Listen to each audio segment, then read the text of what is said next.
Somewhere in the Green Mountains of Vermont, a cabin has been sealed for 78 years.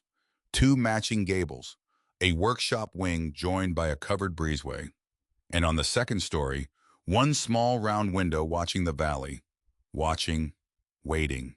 Down the mountain and 100 miles south, a homeless shelter in Manchester holds a young woman on the edge of a cot, 20 years old. A 5-year-old boy pressed against her shoulder. Between them, on a paper napkin, a drawing of a house with 3 stick figures, and a fourth, faceless, standing off to the side. She does not know it yet. 2 men in a dark truck have already parked at the foot of that mountain. They are watching for smoke. They have been watching for 78 years. And tonight, for the first time in a lifetime, the chimney is warm because someone is about to open a door that was never meant to stay closed. The shelter smelled like burnt coffee and rain that had never fully dried. Meadow sat on the edge of the cot, both hands wrapped around a paper cup. The coffee had been cold for an hour. She hadn't noticed. Reuel was drawing on a napkin beside her. He drew the same thing every morning. A house, a tree, 3 little stick figures holding hands, one tall, one small, one in the middle. She never asked him who the middle one was, because she already knew, because his father had walked out 11 months ago, and Reuel still drew him every morning like a boy leaving crumbs on a trail, hoping. Except this week the drawing had changed, because this week Reuel had started adding a 4th figure, off to the side, watching, small, faceless. She hadn't asked about that one either. The small, warm weight of his shoulder leaned into her arm, and he asked for the last cracker. She looked down at the plastic sleeve on her lap. 2 saltines. She'd been saving them for herself, because the shelter served dinner at 4, and by 9 her stomach would start to fold in on itself like a piece of paper somebody had crumpled and tried to smooth out again. She handed him both. "Save one for later, honey." He nodded, very serious, very small. Then he ate them both. Slow, careful. The way he ate everything now, like every bite was a small miracle he had to be grateful for. She looked away, because she couldn't look at that. Not this morning, not before coffee, not before the world had officially started. Reuel leaned his head against her arm, and she felt it. That weight, small, warm, trusting, the weight that had kept her alive when nothing else could. She kissed the top of his hair and whispered that she loved him. He answered without looking up. "Love you more, Mama." "Impossible," she told him, and he giggled, which was rare, which made her chest ache, because in a place like this, laughter was expensive. The letter came at 9:14. Meadow was folding the same 3 shirts she'd been folding for 2 months, placing them into a garbage bag, because she didn't own a suitcase anymore, because suitcases required an apartment, and apartments required money. Odette walked over. Odette was the caseworker, short hair, no jewelry, the kind of woman who had been kind for so long her face had started to look tired from it. She was carrying a manila envelope, holding it the way people hold things they don't want to hold. "Hallbrook," she called out, and Meadow looked up. "This came for you," Odette added. "Certified, signed for yesterday." Meadow wiped her hands on her jeans, which was a habit from back when her hands had been dry from waitressing shifts, back when she still had a job, back when she still had walls. She took the envelope. It was heavy. The paper felt older than it should, the kind of paper that made you think of leather chairs and law offices. She hadn't held a letter like this in years. Odette told her to open it. Probably a debt notice. Meadow muttered. "That's not a debt notice," Odette said, holding her eyes. "That's the other kind. An estate," Odette explained, watching Meadow's face. "I've seen enough of these to know the shape. An estate." The word made no sense in Meadow's mouth. She didn't have an estate. Her mother had died with nothing. Her grandmother had died before Meadow was born. Her great-grandparents were photographs in a shoebox. She came from a line of women who had left this world with less than they'd entered it. She carried the envelope to the folding table by the window. Reuel followed, climbed onto her lap without asking, pressed his cheek into her shoulder. She tore the seal. The paper slid out, long, yellowed at the corners, signed and stamped with something that looked like wax. She began to read. To Ms. Meadow Halbrook. You are the sole surviving beneficiary of the estate of Alaric John Halbrook, deceased, in accordance with the terms of the trust established. November 4th, 1948. The enclosed deed and instructions are hereby transferred to you. Property: 1 cabin, 2 acres of surrounding land, located at the terminus of Old Halbrook Trail, Silverwood Hollow Township, Green Mountains, Vermont. Note: the property has remained under legal seal since November of 1948. Access is authorized only to a direct blood heir of the trust holder. You are the only known living qualifying heir. She read it again and again, because the words wouldn't sit still. Alaric John Halbrook, her great-grandfather. She didn't remember him. Nobody in her family had talked about him. There had been one photograph in her mother's shoebox, black and white, a man standing in front of trees, tall, thin, a quiet-looking face. Her mother had said one thing about him. Once, only once, Grandpa Alaric was the kindest man I never got to know. Meadow had been 8 years old when she asked what that meant. Her mother had cried instead of answering, and Meadow had never asked again. 2 months later, her mother was gone. Cancer. Fast. The kind of fast that didn't leave time for questions. Now Meadow was 20, and her mother had been dead for 12 years, and a man she'd never met had left her a cabin in an estate she'd never been to, sealed since a year that felt like it belonged to somebody else's history book. 78 years. She did the math without meaning to. 78 years was longer than her grandmother had lived, longer than any building on her old street had stood, longer than the whole of the modern world she moved through. Somebody had locked something up in 1948 and left the key for her.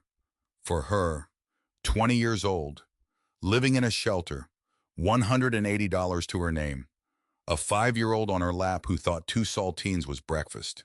She felt something rise in her chest, small at first, careful, hope, which was a terrifying feeling, because hope had betrayed her before. Hope had told her the marriage would work. Hope had told her the second job would be enough. Hope had told her the eviction notice was a mistake. Hope was a liar. And yet, she folded the letter, slid it back into the envelope, held it against her chest like something that might get up and walk away. She asked Reuel how he felt about mountains. He looked up at her with eyes far too old for 5 years old and wanted to know if they were going somewhere. Maybe, she said. Together, always together. Bug, that's the whole point. He nodded, very serious. Then he went back to his napkin drawing, except this time he added something new to the 4th figure. A little coat, long, dark, down to the ankles. She didn't ask him who it was, because a small part of her was afraid to hear the answer. She sold 2 things the next morning. The wedding ring first, which she had kept only because it was gold, because she'd thought maybe one day if she got desperate enough she could turn it into a bus ticket. Well, she was desperate enough. The pawn shop on Congress Street gave her $55. The man behind the counter didn't look at her when he counted, which she was grateful for, because she didn't want to be looked at while she watched her marriage turn into cash. The second thing was harder. Her mother's silver bracelet. Small, thin, almost weightless. She had worn it every day for 12 years, ever since her mother had unclasped it from her own wrist in the hospital and pressed it into Meadow's palm without a word. Meadow had never taken it off. Not to shower, not to sleep, not the night her husband left, not the morning the sheriff put the notice on the apartment door. She took it off now. In the shelter bathroom, under the fluorescent light, her hands shaking so hard she almost dropped it. She turned it over in her palm, and that was when she saw it, the engraving inside. She had seen the engraving 1,000 times. 2 letters, small, careful, A.H. Meadow had always assumed those were her mother's initials backwards. Her mother's name had been Colette, so the letters had never made sense. But children accept the things that don't make sense because they don't have anything to compare them to. And by the time Meadow was old enough to ask, her mother was gone. She held the bracelet up to the light now, really looked at it. For the first time, a H. Her breath caught. because she knew now what the letters meant. A for Alaric, H for Halbrook, her great-grandfather. He had given this bracelet to somebody in 1940-something. Somebody who had passed it to her grandmother, who had passed it to her mother, who had passed it to her. 4 generations of women, wearing his initials on their wrists, and not one of them had known, except her mother had known. Meadow was sure of that now, because her mother had never taken it off either. And her mother had said that one sentence about him, the kindest man I never got to know. And her mother had cried when Meadow asked what it meant. Her mother had known, and had not told her, and had died with the knowing folded up under her ribs. Meadow leaned against the sink, because her legs weren't holding. Because the man she was about to inherit a cabin from had touched her wrist for 12 years. Silent, faithful, waiting for her to notice. She looked at herself in the shelter mirror. Blonde hair pulled back, circles under her eyes. A woman who looked 10 years older than her driver's license said she was, "Okay, Grandpa," she whispered. "Okay." Then she wrapped the bracelet in a piece of toilet paper, slid it into her jacket pocket, and walked back out to the pawn shop on Congress Street a second time. The man behind the counter looked at the bracelet longer than he'd looked at the ring. He said it was old, 1930s, maybe 40s. Nice work. Someone had put money into it.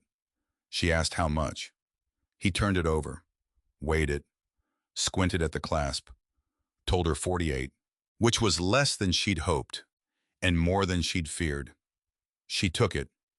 Total, $103, which she spent quickly, 2 bus tickets to White River Junction, 2 thrift store backpacks, a small sleeve of graham crackers, a thermos of hot water, an extra pair of wool socks for Reuel, a crescent wrench from the shelter's maintenance closet that Odette had handed her without asking why. Some questions were kinder unasked. By the time she was done, she had exactly $39 left. $39 between her and the whole rest of the world. Not enough for a hotel, not enough for a return ticket, not enough for a plan B, which was fine, because for the first time in a year, Meadow didn't want a plan B. She wanted a plan A that actually meant something. The morning they left, a woman she'd never spoken to before pressed something into her hand. Her name was Miriam, 60-something, gray hair pinned back with what looked like a chopstick. Meadow had seen her in the shelter chapel every Sunday, sitting in the same corner, head bowed, reading from the same battered book. They had never exchanged a single word, not one. But that morning, as Meadow was carrying Reuel toward the door, Miriam stepped in front of her, held out her hand. In it was a small book, a Bible, leather, worn, the pages soft as fabric from being read too many times. "Take it," Miriam said. Meadow shook her head, but Miriam pressed the leather into her palm. "The mountains got cold at night," she added. "Books kept you warm." "How did you know I was going?" Meadow started to ask, and Miriam waved her off. Odette had a mouth on her. She said, "Take it, sweetheart." Meadow took it. The leather was warm, like it had just been held. Miriam's hand lingered on hers, and her voice dropped so low that only Meadow could hear it. "Wherever you're going," Miriam told her, "whatever you find, you remember one thing." Meadow waited.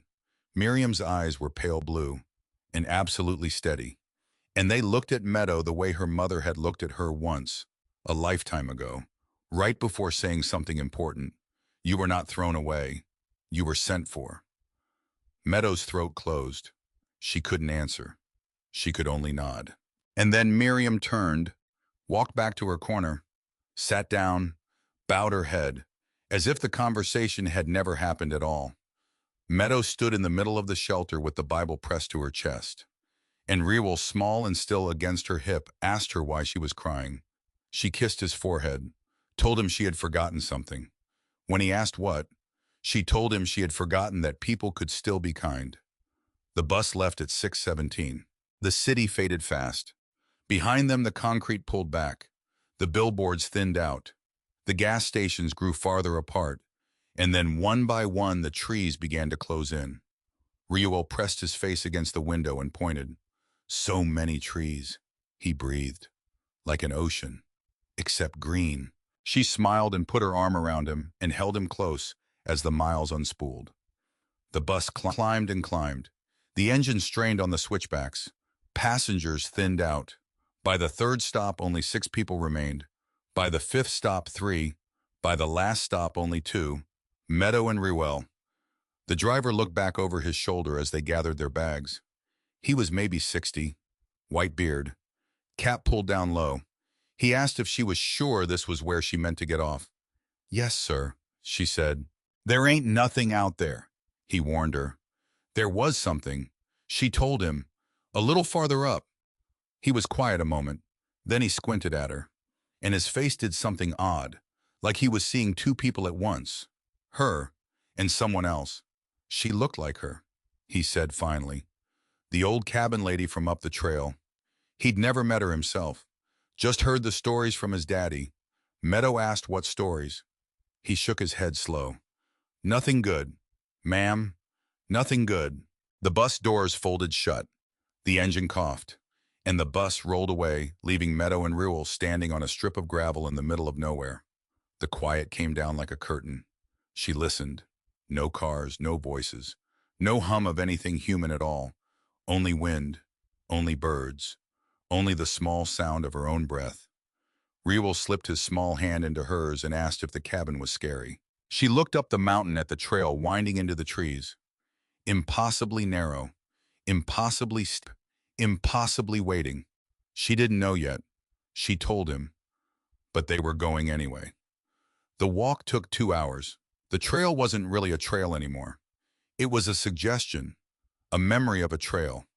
The forest had swallowed most of it. Roots buckled the ground. Ferns leaned across the path like curtains. Twice she lost her footing and had to catch herself against a tree. Reuel walked in front of her sometimes. Sometimes she carried him. He wasn't a heavy child. He was small for 5, undersized, which she blamed on herself, on the missed meals, on the year that had wrung the softness out of both of them. But he was strong in a way that made her chest ache. He didn't complain, not once. He pointed out a woodpecker. He told her a rock looked like a turtle. He said the sap smelled like Christmas. He asked her if the waterfall in the distance was real. I was doing what children do when they don't want their mothers to be sad. He was pretending everything was an adventure. She played along. Because if he could pretend, she could pretend too. The mountain kept climbing. The air thinned. A ridge of clouds passed overhead and threw the whole trail into blue shadow for 10 minutes before the sun came back. She stopped once to drink from the thermos, once to tie Reuel's shoelace, once to sit on a fallen log and let her thighs stop shaking. By the time she stood back up, her legs felt like someone else's legs. But she stood up anyway. Because a girl who is walking toward the only thing she owns in this world does not have the luxury of turning around. The trees opened. She didn't notice at first, because she was watching her feet, because the ground was uneven, because she was afraid of twisting her ankle a mile from anywhere. Then Reuel stopped. Just stopped. Frozen, his small body still, his face tilted upward. He raised his little finger and pointed. She looked up, and there it was. The cabin. Sitting alone in a clearing at the edge of a wide, silent slope. The kind of clearing that looked like it had waited 100 years to be discovered. The kind of quiet that made your bones feel loud. It was bigger than she'd pictured, and stranger, because it wasn't one building. It was 2. 2 matching gables. Dark weathered wood, standing parallel like a pair of hands not quite touching. And between them, joining them, a short covered breezeway with a shingle roof. The main house on the left, squat, solid, a stone chimney rising from the north end. The workshop wing on the right, slightly narrower, a second story tucked under the eaves, and set into that second story, facing out over the valley, one small round window, like an eye, like an observatory, like whoever had built this place had wanted to watch the mountains breathe. Somebody had built this cabin to last. Somebody had chosen every board, every nail. Somebody had planned this the way people plan cathedrals. And then, somebody had sealed it up. Meadow could see the seals from where she stood. Metal plates, rusted, bolted to both front doors, the main house door and the workshop door. Two of them, bolted shut, waiting. She walked toward the main house first. Slow. Reuel followed. He didn't let go of her hand. The windows were boarded up with planks so old they had greened at the edges. The stone step in front of the door was mossed over. The iron handle of the seal was dented in one corner. She knelt in front of it. Stamped across the metal plate, faded but still legible. Property closed by order of the county. November 1948.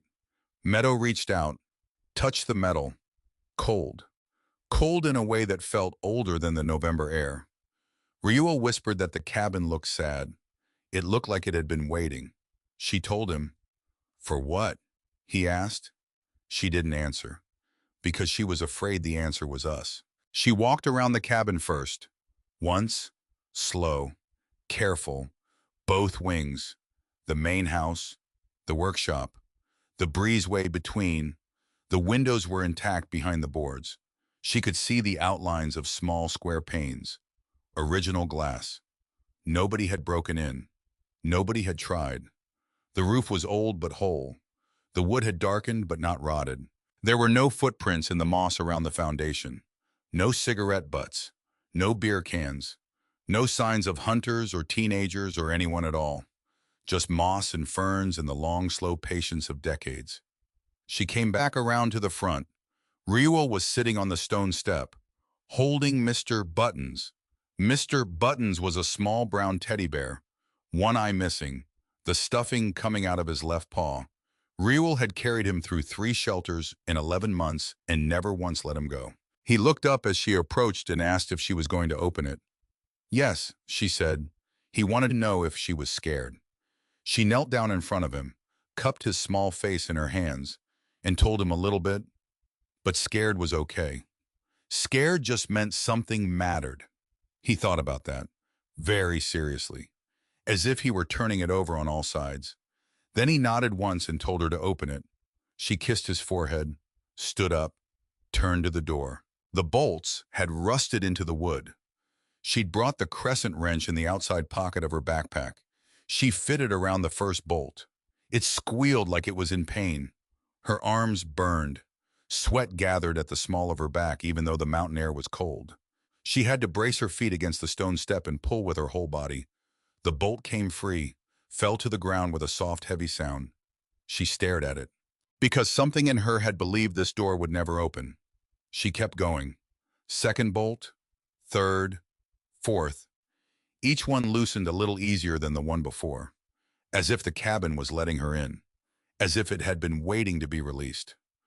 When the last bolt fell, she lowered the metal seal into her hands. It was heavier than it looked, cold, dented in that one corner.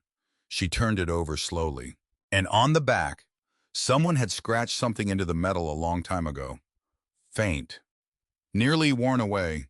She had to tilt it against the afternoon light to read it. 2 words. For her. Meadow's throat tightened. For her, not for a stranger, not for a lawyer, not for a bank. For her. Whoever her was. Whoever had been coming.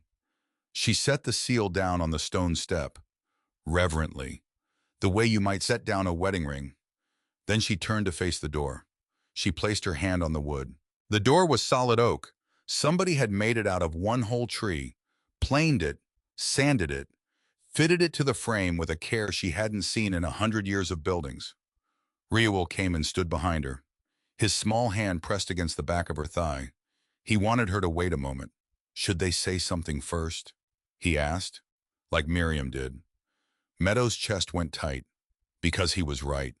Because a door that had been sealed for 78 years deserved more than a shove. She knelt down beside her son, put her arm around him, and whispered softly into the small space between them and the door that they came in, peace, that they came to remember. Whoever he had been, whatever he had protected. Thank you. They were here now. Reuel whispered an amen after her. Meadow smiled through the tears she hadn't known were coming and echoed it back to him. She stood, wrapped her fingers around the iron handle, and pushed. The door groaned, slow, heavy, the way things groan when they haven't spoken in decades. A rush of air spilled out. Cool, dry. Not the sour smell of rot she'd expected. Not mildew. Not decay. Something older. Cedar. Dust. And the faintest ghost of pine sap long since dried into the walls. Underneath that, something else. Something surprising. The faint, sweet smell of dried lavender. As if someone had hung a bundle of it somewhere and forgotten it there. The door swung open wider. An afternoon light poured into the room ahead of her. Motes of dust rose in the golden shadow. Turning. Turning. Like the room was breathing for the first time in a lifetime. Meadow stepped inside. The floorboards took her weight without complaint. Wide pine planks, waxed once by someone who had cared. She looked around, and her breath left her body. The cabin was not empty. It was not ransacked. It was not collapsed. It was not the ruin she had been bracing herself for. It was a home, just a home, held perfectly still in a moment frozen in October of 1948. There was a wooden table in the center of the room. Two chairs pushed in tightly on either side. A small blue vase in the middle holding the dried skeletal remains of what had once been wildflowers. A calendar hung on the wall by the window. She could see the page from where she stood. October 1948. The days ticked off in careful pencil marks up until the 14th. And then, nothing. A coat hung by the door. A man's wool coat. Dark green. Threadbare at the elbows. A pair of leather work boots stood beneath it, neatly aligned, their laces coiled inside them. A small cast-iron stove sat in the far corner, its door hanging open. Inside, gray ash, old ash, ash that had been cold for 3/4 of a century. Above the stove, on a shelf, a row of glass jars, preserves, their contents darkened to a deep amber. The labels handwritten in a careful looping script. Blueberries, rhubarb, pears. September 1948. A rocking chair sat by the boarded window, and on the seat of the rocking chair, folded with impossible care, was a knitted afghan, not the mess of an abandonment, the neatness of a man who intended to come back. Reuel whispered behind her that the cabin looked like someone lived there. She knew. She told him softly. Where had they gone? He asked. She couldn't answer. Because she didn't know. She moved deeper into the room, slow, reverent, as if she were walking through a church. The walls were paneled in dark cedar. Photographs hung on the western wall in a row, small black and white squares in wooden frames. She stepped closer. Her heart began to beat harder. The first photograph was of a young man standing in front of a truck. Tall, thin, dark hair combed back. She recognized him instantly. She had seen one photograph of him in her whole life, the one in her mother's shoebox. But she knew that face, the way you know your own hands. Alaric Halbrook, her great-grandfather. The second photograph was of the same man, older, standing in front of the cabin itself, just the way it looked now, but new, the wood pale, the seal not yet on the door. He was smiling, squinting into the sun. The third photograph was of a woman. Meadow inhaled sharply, because the woman in the photograph looked like her. Not exactly, but close enough that it made her stomach turn over.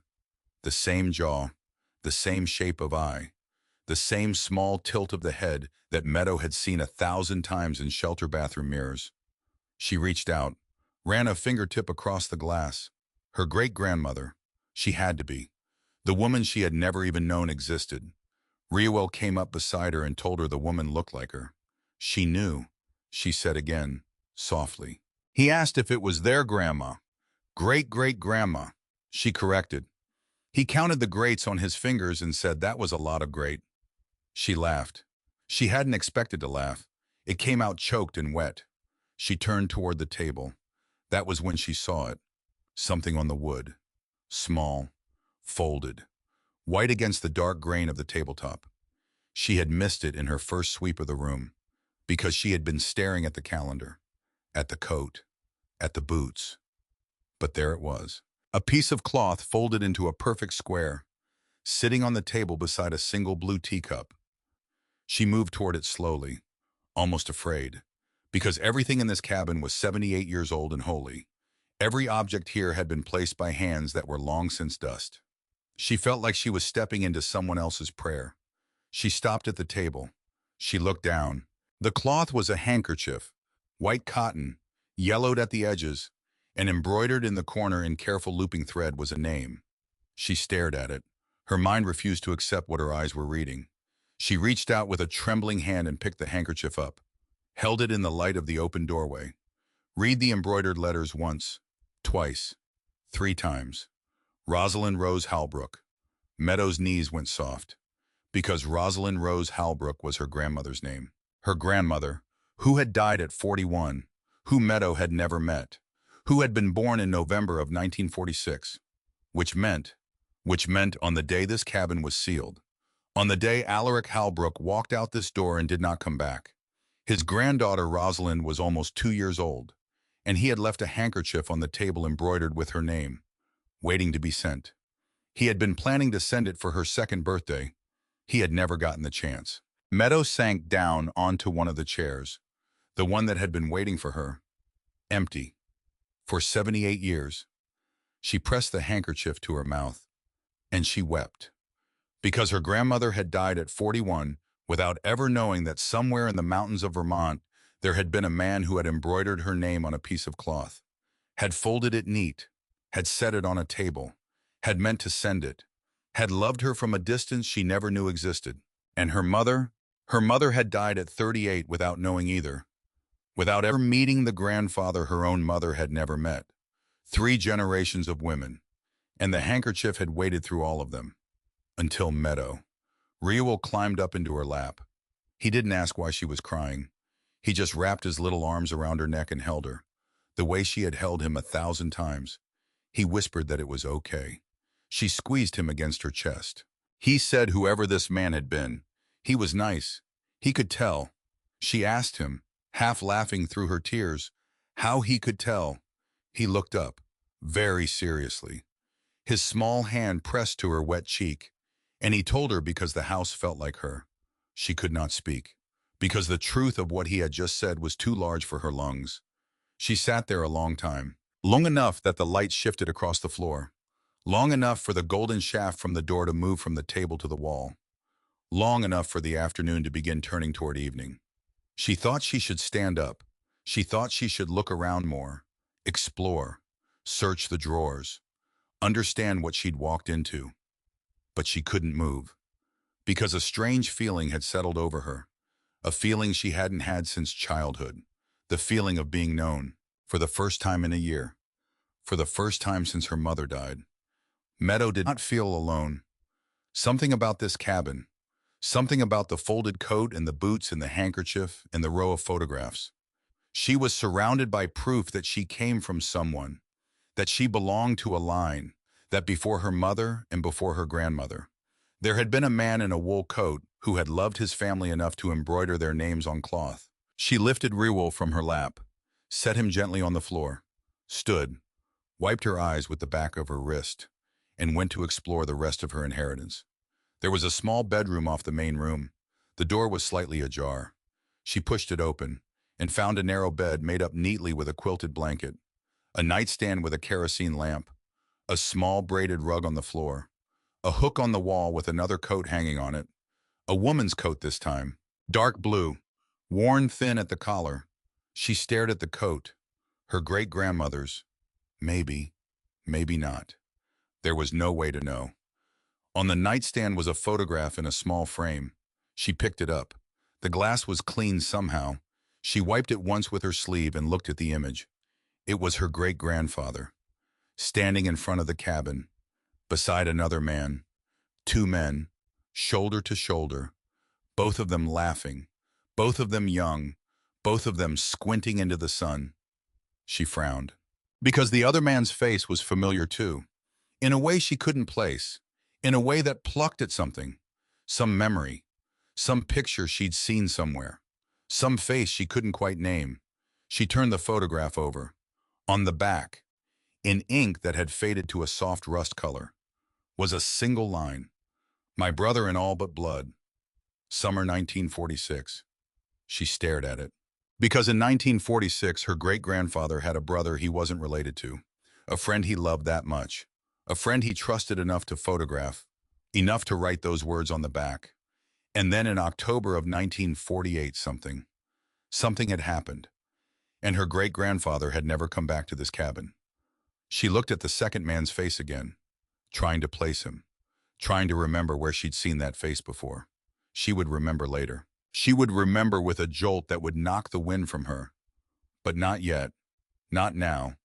Now she just placed the frame back on the nightstand, face down, as if the second man in the picture had somehow been listening, as if by turning him face down, she could give her great-grandfather a moment of privacy. She left the bedroom, closed the door softly, and went back to find Ruel. I was in the main room kneeling by the little cast-iron stove. He had Mr. Buttons in one hand. He was carefully placing a small stick from the wood box into the empty firebox. She asked him what he was doing. He looked up and said they were going to sleep here, right? And if they slept here, it was going to be cold. Her chest ached, because he was 5 years old, and he was already thinking about her. She walked over, sat down beside him on the floor, put her arm around him. They might sleep here, she agreed, and she would do the fire. He should just sit with her. He nodded, leaned into her. She could feel his small body still humming with all the walking they'd done, all the hours, all the strangeness. He was tired. She was tired too. She looked out the open door at the deepening blue of the evening, at the long shadows of the trees, at the mountain rolling away in every direction like a green ocean. She felt small. She felt young. She felt scared. And then she felt something else too. Something quieter, steadier. Something that had been growing in her ever since she picked up that handkerchief. She felt placed. For the first time in a year, maybe the first time in her whole life. She was exactly where she was supposed to be. She built the fire. She had watched her mother build fires in the little pot-bellied stove of the last apartment they had shared. When Meadow was small, before the cancer, before the shoebox got closed and put away in an aunt's attic, Meadow never saw again. Her hands remembered. The dry kindling caught fast. She fed it slowly, careful, coaxing, until a small orange flame began to bloom in the cold black belly of the stove. Reuel watched with wide eyes and whispered that it was like magic. It was just fire, she told him. Fire was magic. He insisted. She smiled and told him he was right. It was. She closed the stove door, left the flue open, watched the little glow grow steadier through the mica window. The cabin began to warm. She unrolled her sleeping bag on the floor beside the stove, spread it out. Reuel immediately curled up on it, pulling Mr. Buttons close. He called her over. In a minute, she told him. She wanted to check the door first. She walked to the front door, looked out. The evening had settled into a deep purple blue. The clearing was still. She could not see the trail anymore.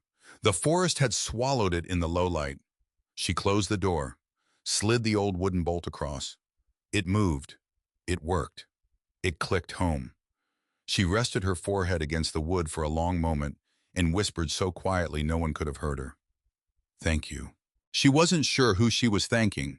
Her great-grandfather, her mother, the universe. Miriam from the shelter, the bus driver who had called her cabin lady, some part of all of them. Maybe. She turned around and walked back to Reuel, laid down beside him, pulled the edge of the sleeping bag over both of them, wrapped him in her arms. He was already half asleep. He murmured that he liked it here, that it felt like the cabin liked them back. Her throat closed. She did not answer. She just held him. And in the flickering orange light of the stove, on the floor of a cabin that had been sealed for 78 years, Meadow Halbrook closed her eyes. She thought she would lie awake all night. She was wrong. For the first time since her marriage had ended, for the first time since she had lost her apartment, for the first time since the shelter and the cots and the plastic bags and the 10,000 hours of pretending she was not afraid, Meadow fell into a deep, dreamless sleep. She did not hear the truck. She did not hear the tires on the gravel a quarter-mile down the mountain. She did not hear the two men stepping out into the last purple light of the evening, standing beside their vehicle, looking up toward the cabin. The older one grunted that somebody had finally opened it. The younger one answered that he had always said this day would come. The older one grunted again that he had been hoping he would be dead first. The two men stood there a long time, watching the thin thread of smoke rise from the chimney into the deepening blue. Then they got back in the truck, and they drove away. For now, upstairs, in the workshop wing, tucked under the eaves, the small round observatory window looked out over the valley. Dark now, dark for 78 years. Except tonight there was one small orange glow behind the boards, one thin thread of wood smoke drifting up past the chimney, and a woman and a child breathing steady in a room that had been holding its breath for a lifetime, waiting for her. She woke before the sun. The stove had gone cool, not cold, just the last patient warmth of a fire that had done its job through the night. Reuel was still curled against her side, his breath slow and even, Mr. Buttons tucked under his chin. Meadow did not move for a long time, because she was afraid the cabin would disappear, because part of her had spent the whole night waiting to wake up back on the shelter cot. But the cabin did not disappear. The rough beams held above her head, the dark cedar walls held around her, and when she turned her face into her rolled-up jacket, she smelled pine sap and old wool and the faintest whisper of wood smoke. She was still here. She had actually made it here. She slid out from under the sleeping bag as gently as she could, tucked the edge back around Reuel, watched him for a moment, his long lashes, his small parted mouth, the pink flush of sleep in his cheeks. He looked like a boy who had never known a shelter. He looked like a boy who belonged in this cabin. She wanted so badly for that to be true. She rose, wrapped Miriam's Bible against her chest for warmth, and went to the window to look at the morning. Frost had gathered on the porch boards overnight. The clearing outside had turned silver. The tips of the grass, the edges of the leaves, even the top of the woodpile, everything glittered soft in the pale early light. Beyond the clearing, the mountain unfolded in every direction, gray and green and endless. A blue mist sat low in the valley below, like the mountain was breathing. And it was quiet, so terribly, wonderfully quiet. Meadow pressed her forehead against the cold glass. She had forgotten what silence sounded like. Real silence. Not the buzz of a fluorescent tube, not the hum of a vending machine down the hall, not the low mumble of 40 strangers trying to sleep in the same room. Just silence. She let it settle into her ribs, let it press against the tight place under her collarbone that had been clenched for a year. And she breathed. Slow, deep, once, twice, 3 times. Then she turned back to the cabin, because the cabin was calling her, because there were things here she hadn't found yet. And a small voice in the back of her mind, a voice she couldn't ignore, was whispering the same 3 words over and over. Look at everything. Look at everything. Look at everything. She started with the bookshelf. It was tucked into the corner beside the stove. Small. 3 shelves. Old books packed tightly together. She ran her fingertip along the spines. Faded titles. A History of Vermont Timber. The Farmer's Almanac, 1946. The Book of Common Prayer. Ordinary. Careful.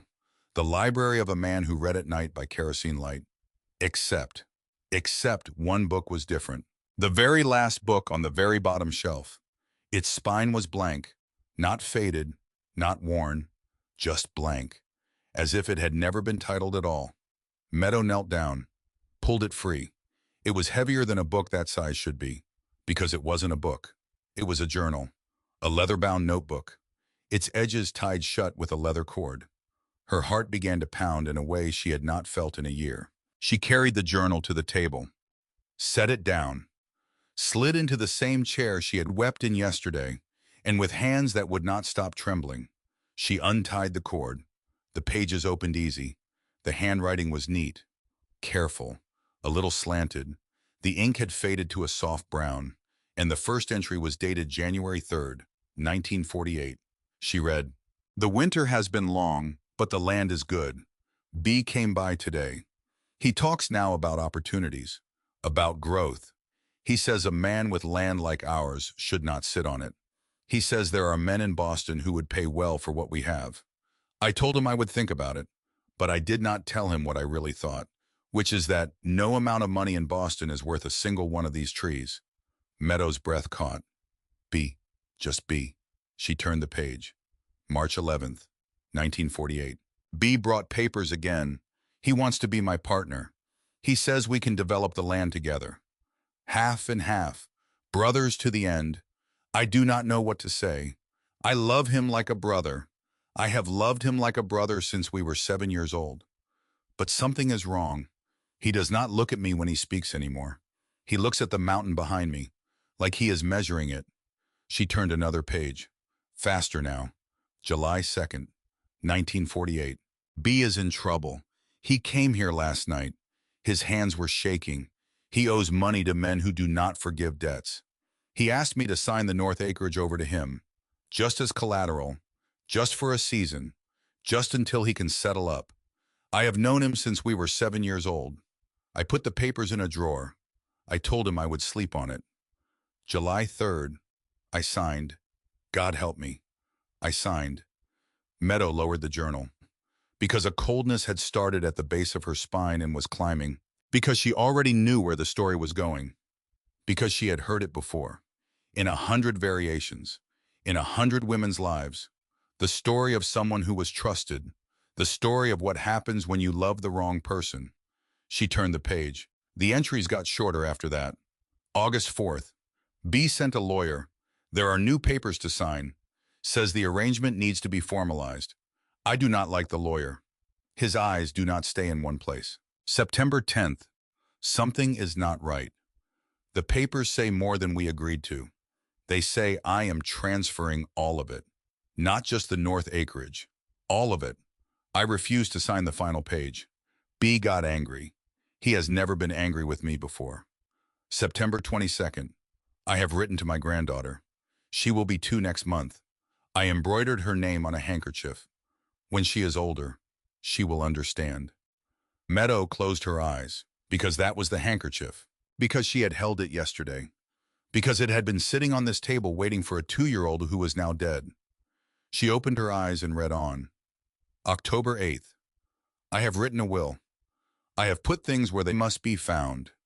If something happens to me, which I am afraid it will, then someone in my family will one day come here, and they will find what I have left. The truth is heavy.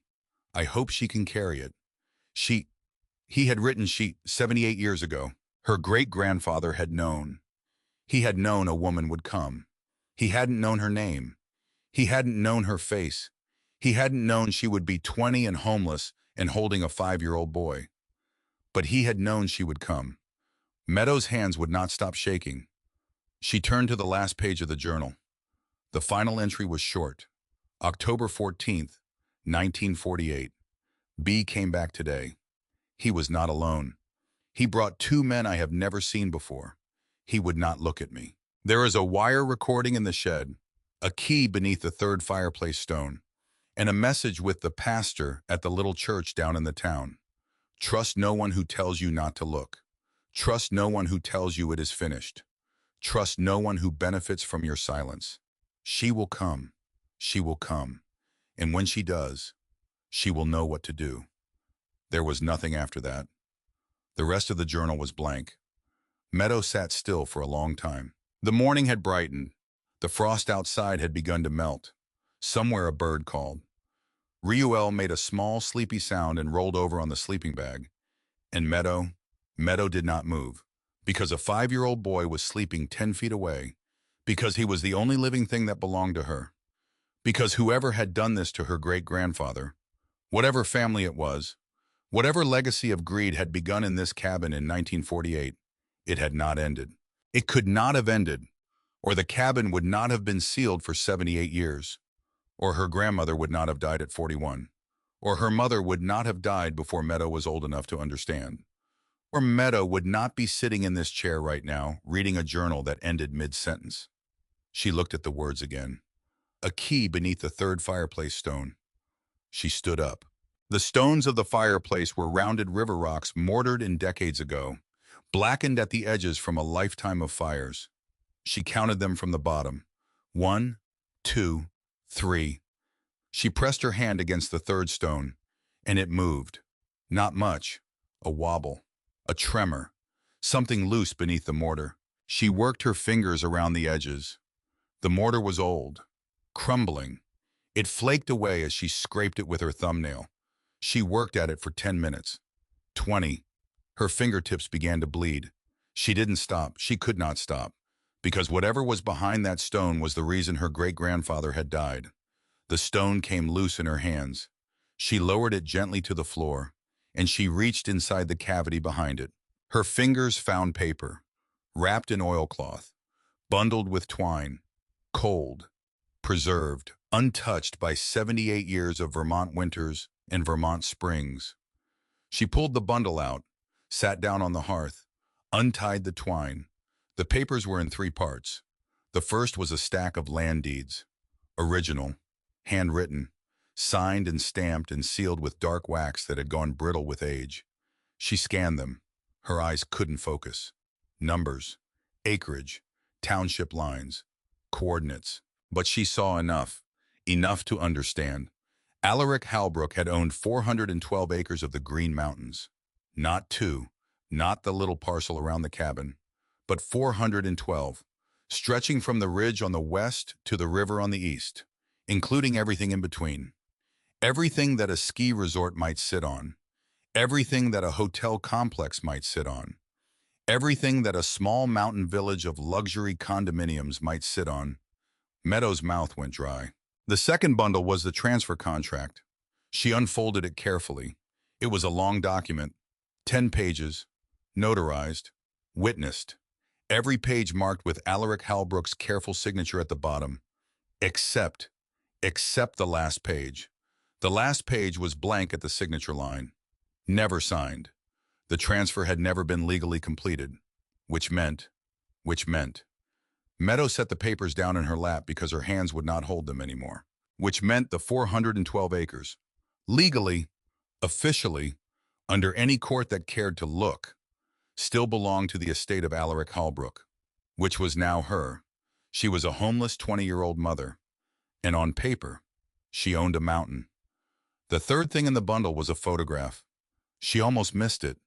It had fallen out of the oilcloth when she untied the twine, tucked under her leg. She only noticed it when she shifted her weight and something crinkled. She picked it up, turned it over. 2 men, standing shoulder to shoulder. The same 2 men from the frame photograph in the bedroom. But this was a different day, a different summer. They were older, maybe 40. Both of them tanned. Both of them squinting at the camera. Both of them smiling. Her great-grandfather. And the other one. She looked at his face. Long, slow, deliberate, trying to place him. And then it hit her like a slap, because she had seen that face before. Not yesterday, not in the cabin, somewhere else, somewhere. She turned the photograph over. On the back, in her great-grandfather's careful handwriting, were 4 words. I loved him once. Reuel woke up. He sat up slowly on the sleeping bag, rubbed his eyes, yawned, and blinked at her with the innocent confusion of a small child in an unfamiliar room. He asked where they were. She wiped her cheeks fast, slid the photograph under the papers, told him good morning. He asked if he had forgotten. She teased him. Didn't he remember? His face lit up as it came back to him. The house. He breathed. That was right. She told him.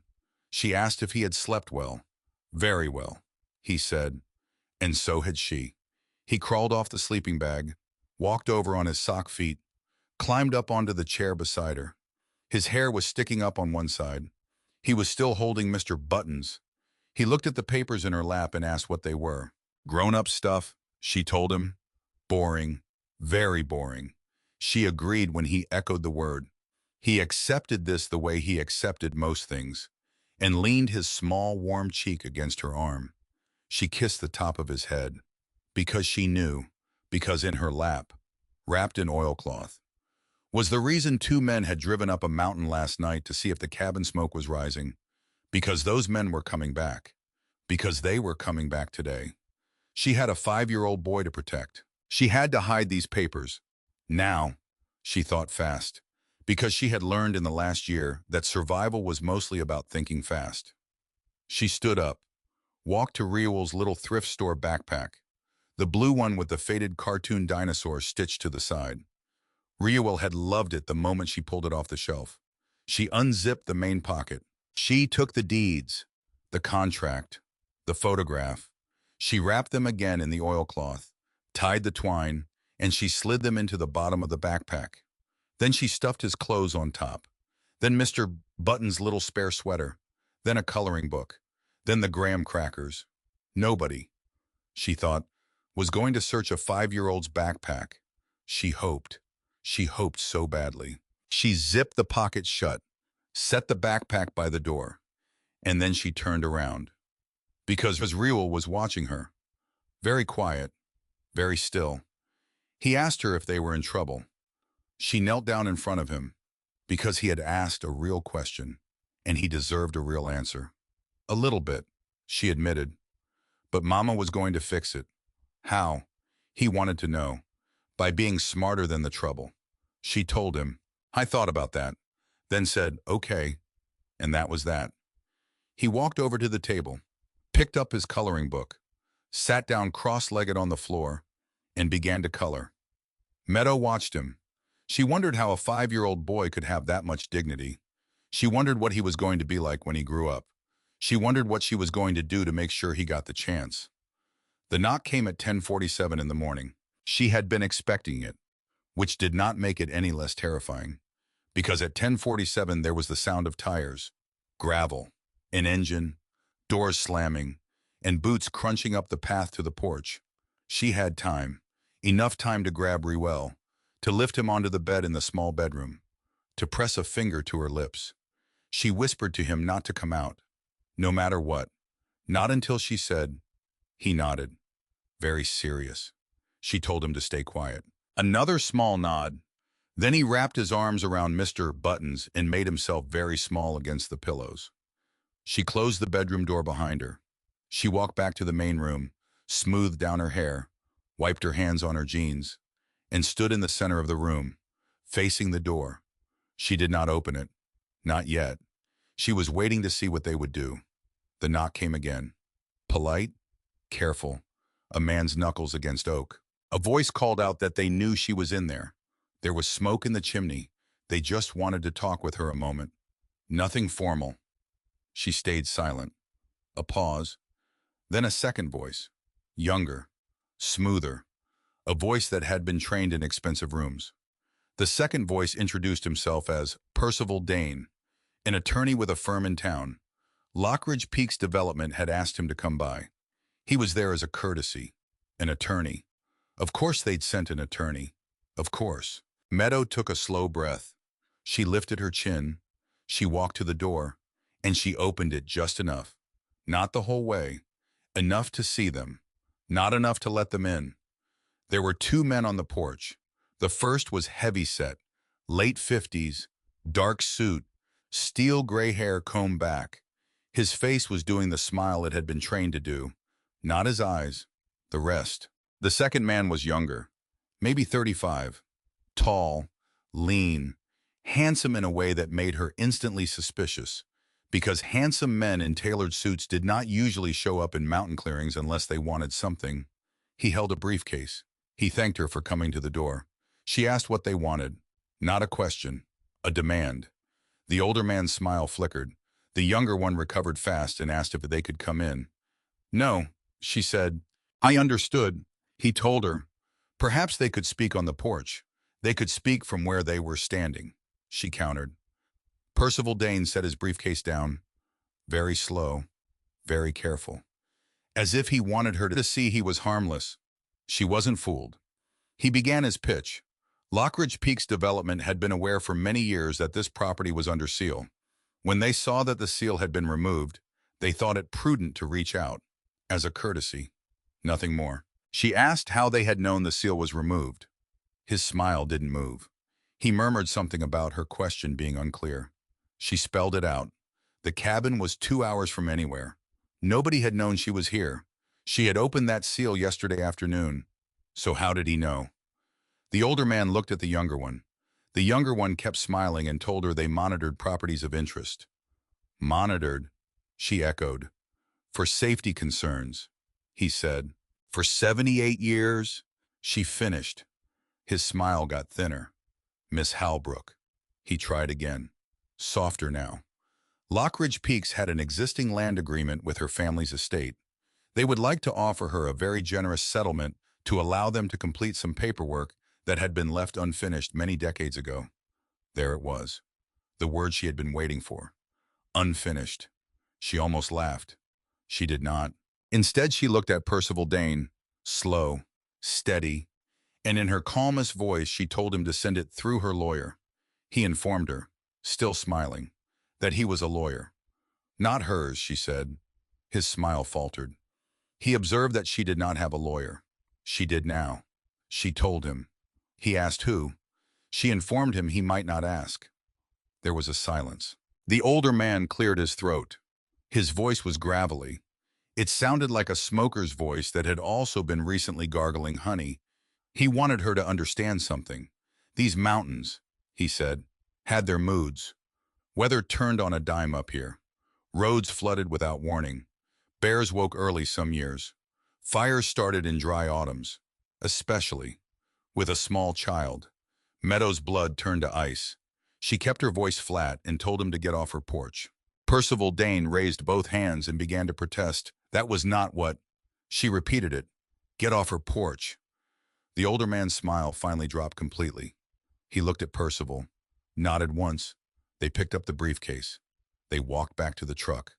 Meadow stood in the doorway watching, not moving, not blinking, not until the truck's tires had turned around and disappeared down the trail, not until the sound of its engine had died away entirely. Then she closed the door, slid the bolt, and sank to her knees on the floor because her legs would not hold her anymore. She had to go into town. She hated the thought. Everything in her wanted to stay here, stay behind the bolted door, stay in the cabin, keep Reuel hidden. But she could not, because she had 412 acres of paper in a 5-year-old's backpack. And she needed to know if they were real. She needed the county records. She needed a witness.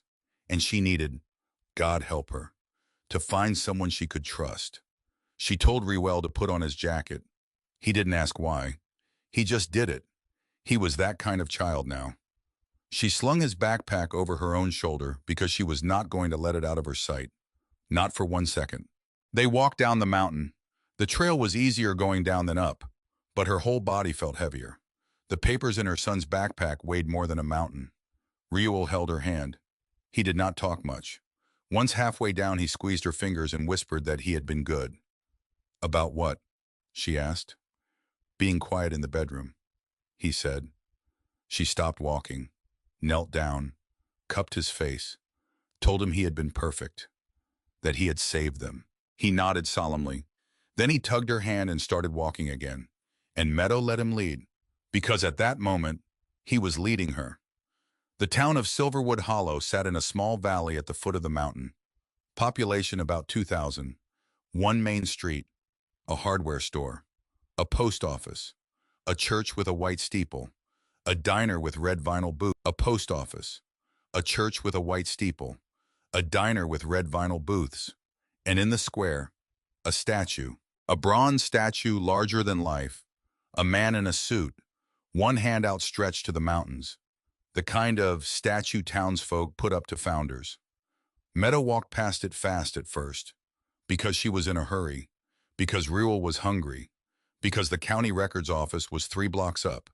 Except halfway past she stopped, because something had caught her eye, because the man's face was familiar. She turned back. Slow. Reuel tugged at her hand. She barely felt it. She walked up to the statue. She read the name at the base. Barnaby Lockridge, founder of Silverwood Hollow, 1898 to 1974. She stared at the bronze face, the high cheekbones, the strong jaw, the eyes squinting slightly against a sun that had stopped shining 80 years ago. She had seen this face. Twice. Once in the framed photograph on her great-grandfather's nightstand. Once in the loose photograph tucked into the oilcloth bundle. Her great-grandfather's brother in all but blood. Was the founder of this town. Was Barnaby Lockridge. Was the man on this statue. Was the man who had brought 2 strangers to a cabin in October of 1948 and made sure her great-grandfather never came out. Meadow felt the ground tilt under her. She grabbed Rewell's hand tighter. He looked up and asked if she was okay. She swallowed and told him to come on. They were going inside. She did not look at the statue again, but she felt its bronze eyes on her back all the way to the county records office. The clerk was a woman in her early 60s, short gray curls, bifocals, a cardigan buttoned to the top, a name tag pinned above her heart. Louisa Penn. She looked up when Meadow walked in. Her face did something strange when she saw her. It went pale, just for a second. Then it fixed itself. The way faces fix themselves in small towns when they have been fixing themselves for a very long time. She asked if she could help. Meadow told her she needed to look at a property record. 412 acres. Old Halbrook Trail. Louisa Penn's hand paused above her keyboard. Halbrook, she repeated softly. Yes, ma'am, Meadow said. The clerk looked at her a long moment. Then she typed. The screen loaded. She scrolled. She frowned. She scrolled again. She looked up. Her face was very careful now. She asked, Ma'am, if Meadow was a relative of Alaric John Halbrook, great-granddaughter, Meadow said. Louisa Penn exhaled a very slow breath and told her to please sit down. Dear, why? Meadow began. But Louisa repeated it. Please sit down. Meadow sat. Rewell climbed onto her lap. The clerk closed her eyes for a moment. When she opened them, they were shining. She told Meadow that property, as she had said, had been the ghost of this county for 78 years. Meadow asked what she meant. She meant, Louisa answered slowly, that the paperwork wasn't finished. Dear, it never was. She had been the county clerk for 31 years. She knew this file by heart. Every clerk before her had known it too. They had been told never to speak of it. Told by who? Meadow whispered. Louisa Penn looked past Meadow, at the door, at the window, then back. Told by everyone, she said, and no one. That was how these things worked in small towns. She leaned forward. Her voice dropped. Ma'am, that land was hers. It always had been. If somebody offered her money for it, she was not to sign a thing until she had talked to somebody outside this town. She was to hear her. Not one thing, not one piece of paper. Meadow could not speak. Louisa's warning kept coming. Don't trust the sheriff. Don't trust the mayor. Don't trust the man who ran the bank. And especially, do not trust Percival Dane. Meadow's mouth went dry. He had already been to see her. She managed. Louisa shut her eyes. Oh, honey, she breathed. He had offered to help. Meadow added, and the clerk's face crumpled a little further. The clerk reached across the counter and took Meadow's hand in both of hers. Her hands were dry, cool, trembling slightly. She told Meadow to listen. There was a bakery 2 blocks up, O'Halloran's. She was to go there. Ask for Winifred. Tell her Louisa sent her. Why? Meadow asked. Because Winifred, Louisa told her, had known her great-grandfather. Meadow could not breathe. She was still alive. Louisa added. She was 84, and she had been waiting. The bakery smelled like sugar and butter and the memory of 100 childhoods Meadow had never had. The bell above the door jingled. Behind the counter stood an old woman, small, thin as a bird, white hair pinned back with a plain metal clip, blue eyes so pale they were almost silver. She looked up when the door chimed. She looked at Meadow. She looked at Rewell, and her face crumbled. Just crumbled, like a slow, soft collapse of something that had been holding itself together for too long. She pressed one hand to her mouth. Her eyes filled. She whispered something Meadow could not hear. Then she came around the counter. She came fast, faster than an 84-year-old woman should move. She stopped a foot in front of Meadow, stared up at her face. Her chin trembled. Sweet mother of grace. Child. She breathed. Meadow had his mouth. Meadow's throat closed. The old woman turned to Rewell, bent down to his height, reached out one shaking hand, cupped his small chin, and she looked just like a little Halbrook. She told him. Rewell looked up at her with wide, serious eyes and asked if she had known his great-great-grandpa. Winifred laughed. It came out as half a sob. Yes, sweetheart, she told him. She had known him. When she had been his age, he used to give her peppermints from the jar on his kitchen table. Reuel smiled, a small, delighted smile. He sounded nice. He said, he was the best man she had ever known. Winifred told him. Winifred straightened, took Meadow's hand, pulled her back toward the counter, told her to come with her, both of them, in the back. Meadow started to protest, but Winifred cut her off. Louisa had sent her. How did she know? Meadow asked. Because Louisa was the only person in this town who would. Winifred said simply. She turned, flipped the sign on the door to closed, locked it, pulled the shade down. Now, she told Meadow, come sit down. She would make some coffee. And they were going to talk. The back of the bakery was warm and smelled of flour. Winifred set Reuel at a small wooden table with a plate of fresh sugar cookies. He looked at them like they were treasure. Go on, dear, she told him. They were for him. He looked up at Meadow. His eyes asked permission. She nodded. She had to look away, because a plate of sugar cookies for her son had almost broken her. Winifred poured coffee for the two of them, sat down across from Meadow, wrapped her small hands around her mug. She looked at Meadow a long time. Then she said quietly that he had not left her. Meadow's breath caught. Her great-grandfather. Winifred continued. He had not left. He had not run off. Whatever her family had been told, whatever anybody had said, it was a lie. I know, Meadow whispered. Winifred's eyes widened. She knew. Meadow told her she had found his journal. The old woman went very still and asked where. On the shelf in the cabin. Meadow said, Sweet Mother of Grace. Winifred breathed, hands trembling. He had said someday somebody would find it. He had told her when she was 6 years old. He had said, Winifred, someday a girl was going to come down this mountain. Take care of her. Do you hear me? Take care of her. Do you promise? Meadow's throat closed. Winifred reached across the table and took her hand. She had promised him 69 years ago. She told Meadow, and she had been waiting for her ever since. They both cried. Reuel ate a cookie, watched them with wide, understanding eyes. He did not ask a single question. Winifred told her about that year, about how her father had been the same age as Alaric Halbrook, about how the two of them had cut timber together as boys, about how Alaric had helped feed their family through the terrible winter of 1945, about how Barnaby Lockridge had grown up with them too, 3 boys running the same trails, fishing the same streams, sharing the same schoolhouse, until they grew up, until Alaric inherited land, and Barnaby did not. About how Barnaby had watched Alaric inherit 412 acres in 1946 and had never forgiven him for it. About how the resentment had grown quietly for 2 years, feeding on old debts and older jealousy. About how in October of 1948 Alaric had disappeared. About how the sheriff had called it a runaway.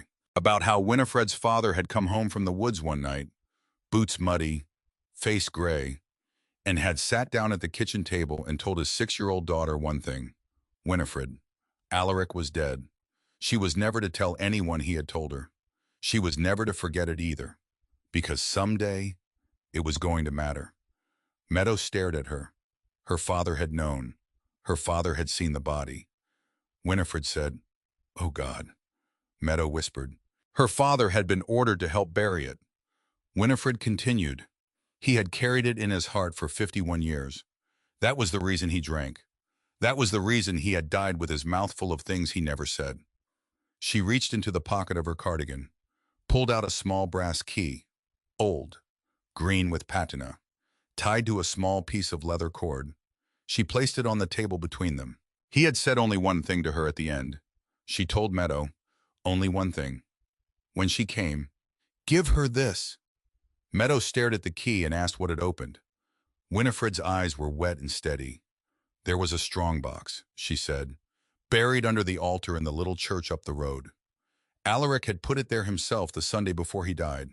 He had asked the pastor to hide it, to pass the knowledge down, to wait until someone in his blood came looking.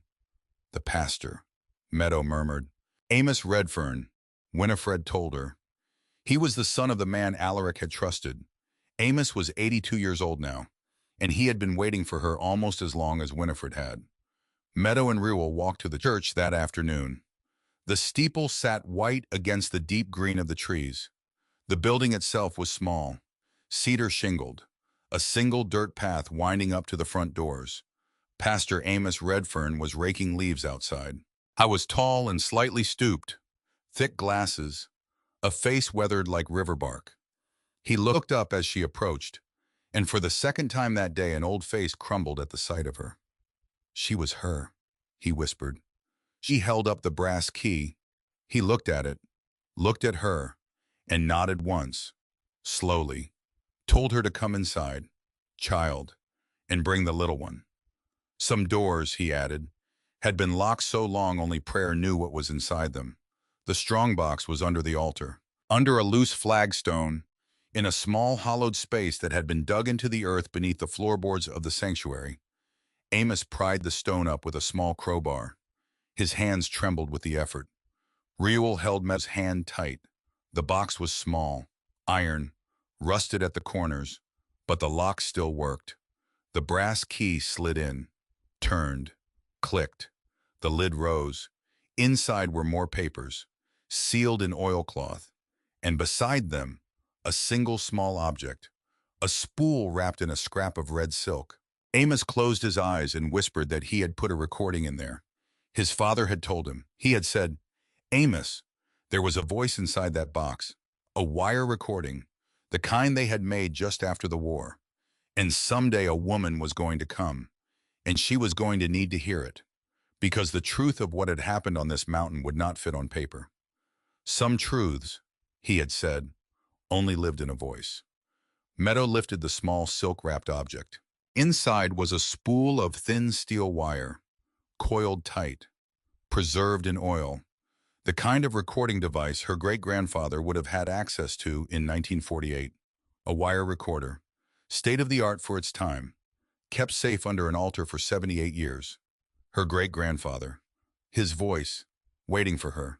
She did not open it there. She wrapped it back in the silk, set it carefully in the inside pocket of her coat, nodded to Amos, thanked him with a whisper, and she and Reuel walked out into the afternoon light, which was already beginning to turn gold. Her phone rang halfway back up the mountain trail. She had a cheap prepaid phone, bought at the pawn shop with 3 of her last dollars. Only 2 people had the number, Odette from the shelter, and Percival Dane. She looked at the screen. Percival Dane. Her stomach dropped. She answered. She did not speak. Percival Dane's voice came through, smooth, warm, utterly changed. He greeted her by name. She said nothing. He had seen her go into the bakery today. He told her. Her blood ran cold. He had seen her go to the church. She could not breathe. He had seen a lot of things today. He continued, and he had to be honest with her. So had some other people. People who were not as patient as he was. She stopped walking. Reuel looked up at her, confused. Percival Dane's voice softened, grew gentler, which was worse. She had a beautiful little boy. He told her. Don't, she said. He asked her to just think about it. Please. That was all he was asking. The line went dead. She lowered the phone. Her hand was shaking. Reuel was watching her. She smiled at him, because she was his mother, and that was her job. And her voice came out steady in a way she did not know she could still do. She told him it was time to go home. Bug, to the cabin, he asked. To the cabin, she confirmed. The cabin had been searched. She saw it the moment she opened the door. The journal was gone from where she had left it on the table. The books on the shelf were disordered. The rocking chair had been moved. The rug had been kicked back. The photograph in the bedroom was gone. Someone had been here while she was in town. Someone had come in. Someone who had a key, or had picked the bolt, or had known where the extra hinge came loose. Someone who had wanted the papers. Someone who did not know that the papers were in a 5-year-old's backpack, wrapped in oilcloth, underneath a dinosaur patch, underneath a stuffed teddy bear, underneath a coloring book. Someone who had not thought to search the boy, because who would suspect the boy? Meadow sank down onto the hearth. She held Reuel against her chest. And then she noticed, because she was looking at the floorboards, because her eyes were traveling over them the way frightened eyes travel over familiar things, looking for something wrong. And she saw it. A seam. In the pine floorboards under the kitchen table, a rectangular seam, very faint, almost invisible. She would never have seen it if she had not been sitting exactly where she was sitting, looking exactly the direction she was looking, with the last of the afternoon sun falling across the floor at exactly the angle it was falling. A square of floor, slightly darker than the boards around it, slightly, almost imperceptibly loose. She stood up. She walked over. She knelt down. She ran her fingers along the seam. There was a small notch cut into one end, just wide enough for a fingertip. She hooked her finger in. She lifted. The square of floor came up like a trapdoor, and beneath it, beneath the cabin floor, was a ladder, old, rough cut, descending straight down into darkness. Reuel came up behind her. His breath caught. He whispered that there might be a monster down there. She almost laughed. She did not. No monster. Honey, she told him. But her hands were shaking. Because whoever had searched the cabin had not found this. Because this had been so carefully hidden that even the men who came looking had missed it. She lit the kerosene lamp from the nightstand, handed Reuel to the rocking chair with strict instructions not to move. And then she climbed down the ladder. The root cellar was small, cut into the mountain itself. Cool, dry, smelling faintly of cedar and iron. There were no jars down here, no preserves, no stored vegetables. Only one thing, a wooden trunk, set against the far wall, bound with iron straps, a padlock on the front. She held the lamp closer. The padlock was open. She stared at it, because that meant something, because that meant whoever had left this trunk here had wanted it to be opened, had wanted whoever came down that ladder to be able to lift the lid without a key. She lifted the lid. Inside was a stack of envelopes, dozens of them, all of them yellowed with age, all of them addressed in the same careful handwriting she had spent the morning reading in the journal. She lifted one, turned it over.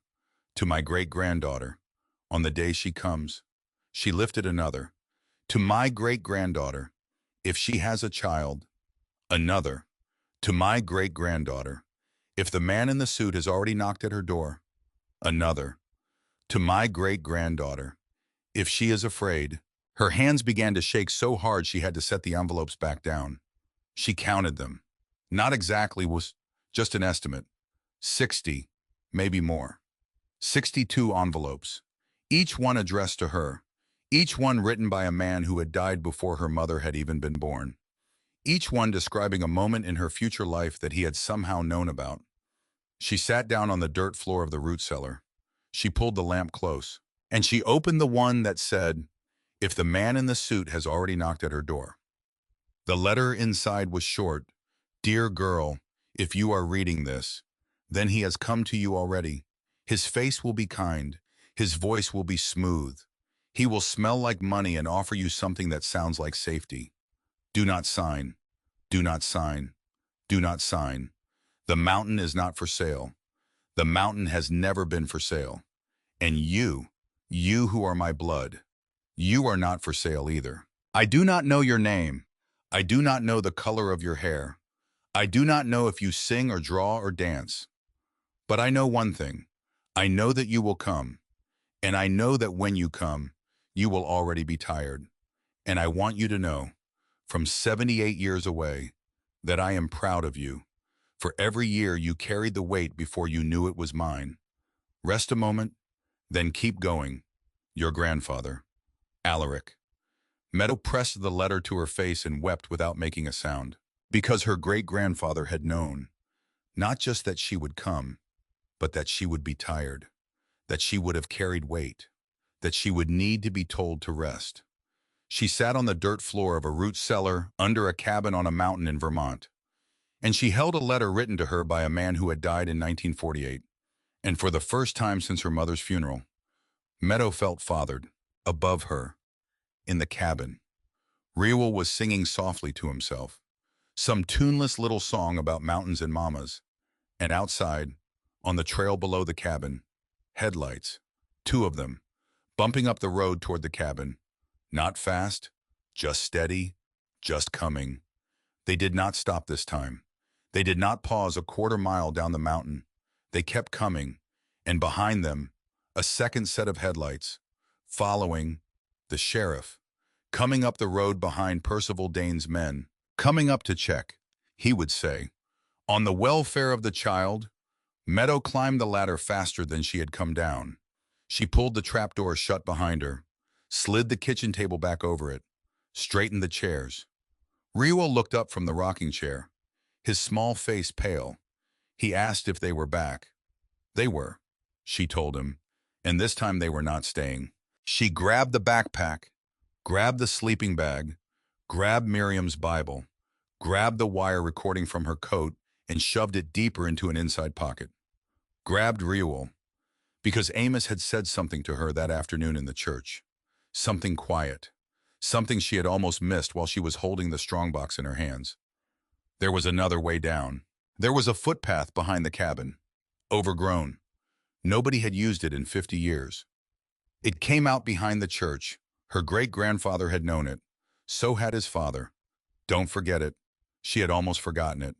Almost. She lifted Reuel, wrapped him in the sleeping bag like a small blanket-bundled parcel. He murmured. He did not fight. She looked at the front door, headlights sweeping closer, engine climbing, 2 vehicles now, then 3.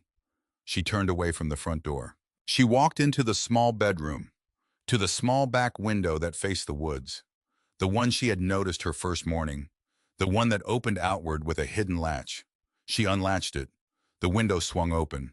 Cold October night air rushed in, and Meadow Halbrook climbed out into the dark carrying her son, carrying the wire recording, carrying 78 years of waiting on her back. The footpath was worse than Amos had said, because it was not a footpath anymore. It was a memory of a footpath. Branches everywhere, roots, moss so thick it slid underfoot. She fell twice. Reuel woke on the second fall, small, startled, confused. He whispered for her. She hushed him, told him Mama was there. Where were they going? He wanted to know. Down to see Winifred, she said. In the dark. Why? He asked. She kissed his forehead. Because they had a secret to tell her. She told him, and secrets had to be told at night. He accepted this, because he was 5, because he trusted her, because he had no other choice. He put his little arms around her neck, pressed his cheek into her collarbone, and he did not cry. Not once. She walked. She walked, and she walked, and she walked. The mountain was steep. Her thighs burned. Her lungs burned. Her arms burned from carrying him.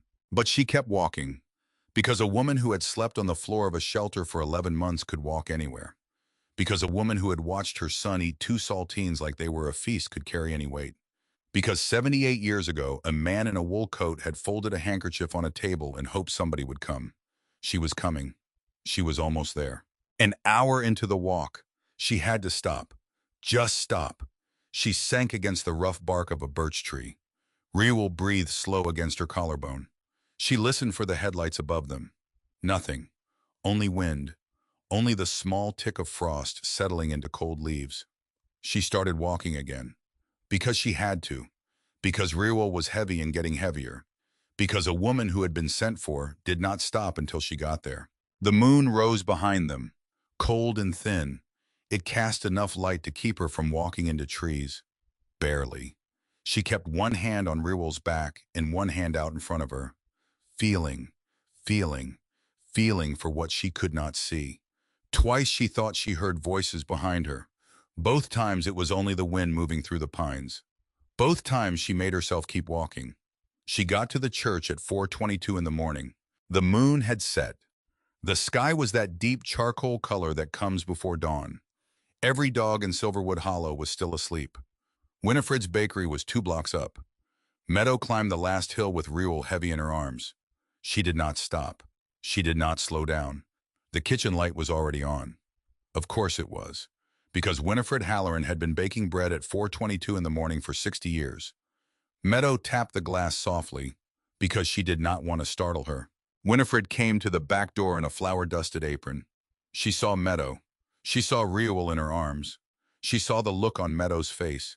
She did not say a word. She just unlocked this door, opened it wide, pulled them inside, locked it behind them, turned off at the kitchen light, and in the warm dark that smelled of yeast and butter and safety, Winifred Halloran held Meadow's face in both of her small flour-dusted hands, and she told her, very quietly, that she had made it. Sweet girl, she had made it down. Meadow's knees gave out. Winifred caught her, because that was what Winifred had been born to do. The wire recording took 3 days to arrange. Winifred had a nephew in Boston, younger than her by 36 years, a journalist at a real newspaper, the kind that still did investigations. She called him on her landline that morning, told him only that she needed him to come, to bring his recorder, and every lawyer he knew who hated Lockridge Peaks, which was most of them. Come now. He drove up that afternoon. His name was Callum Halloran, 48, tall, silver-bearded. He looked at Meadow the way people who have seen too much of the world look at things they are still capable of being surprised by. He looked at the wire recording. He whistled low. He knew a person. He told them. An audio archivist at the Vermont Historical Society. She restored these old wire recordings for museums. She had one of the last working playback machines in New England. He picked up his phone, made a call, listened. His face changed. He hung up and told them she was out. Out how? Meadow asked. Someone had left her a message on Tuesday. He said, not a threat exactly, but close. She had told him she couldn't touch this one. Meadow's stomach dropped. Callum did not slow down. 3 things, he said. Recording, witness, lawyer. 2 he had, 1 he needed. He picked the phone back up, made a second call. Portland, Maine, a woman named Beatrice Winslow, retired archivist, kept a private playback rig in a converted barn behind her house. He drove 3 hours through the night to get to her. He came back with a small metal reel in a padded case, and a look on his face that said he had been followed at least once on the way home, and had shaken it. Beatrice worked in her converted barn for 3 days. Cleaned the wire, removed the hiss, removed the crackle, reduced the flutter, gave them a digital file, 22 minutes long. Meanwhile, the sheriff came to the bakery. Not once, twice. The first time he asked to see Winifred's logbook.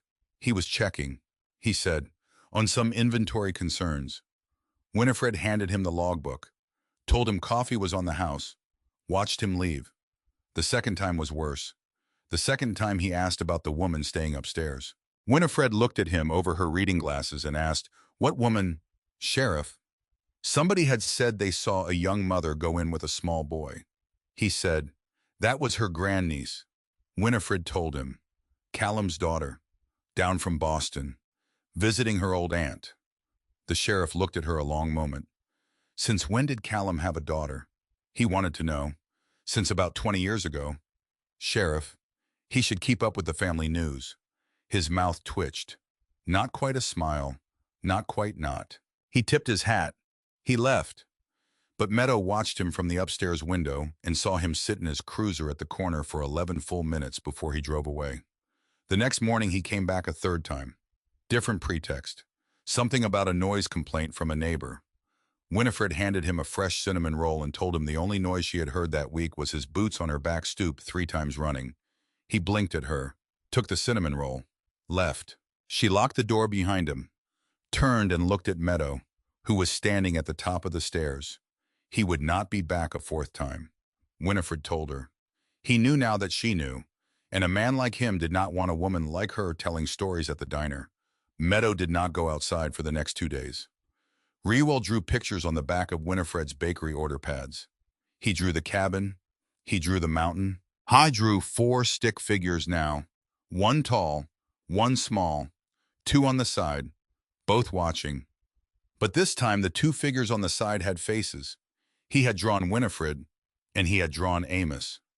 Meadow saw the pictures and pressed her palm to her chest. because her son had already understood something she was still learning.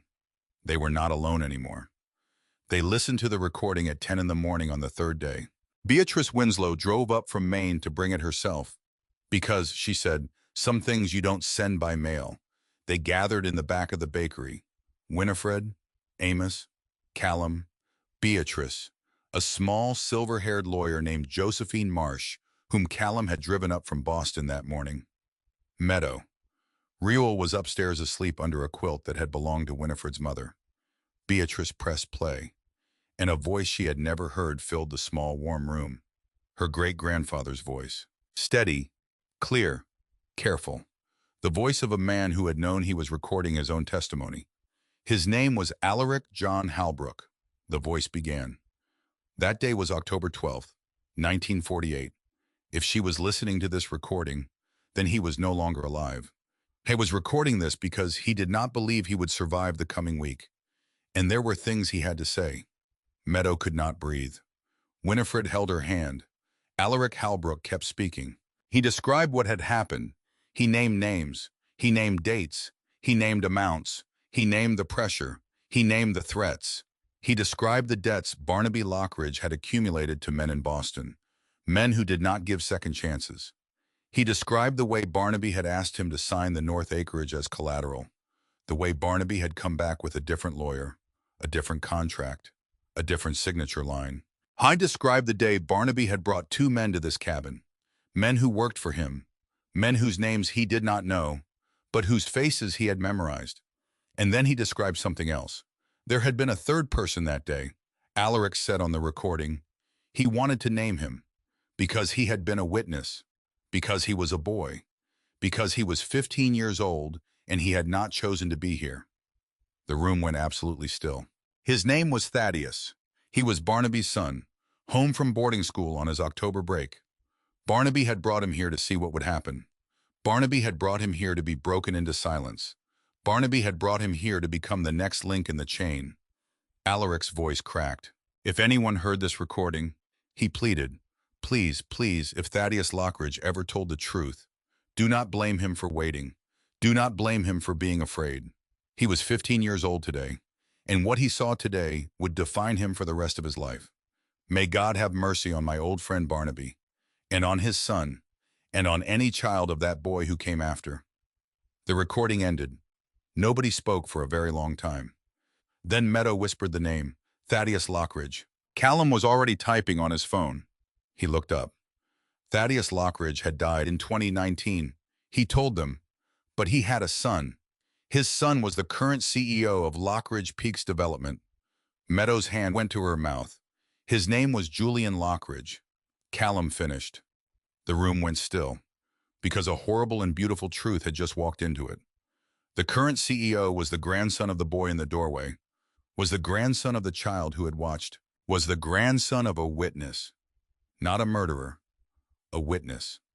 Meadow closed her eyes, because the story she had been living for a week was suddenly much older than a week, and the man she was about to face might not know at all what his family had done, or might have known, and been carrying it alone his whole life. Josephine Marsh set down her pen, looked at Meadow across the table, and in a voice that was small and dry and utterly unafraid, asked if she was ready to meet him. Meadow opened her eyes. She was, she said. Josephine drove her to Lockridge Peaks Development the next morning. Callum came too, because they had asked for a meeting, because Percival Dane had called every hour on the hour for 3 days, because he knew she had the deeds, because he knew she had gone to the county records, because he knew she had gone to the bakery and the church, because he did not know about the recording. Reuel stayed with Winifred. Winifred had baked him a whole tray of sugar cookies just for him. She had told Meadow, before she left, to go get her grandpa his justice, honey, and come home to them. Come home to them. Meadow had cried.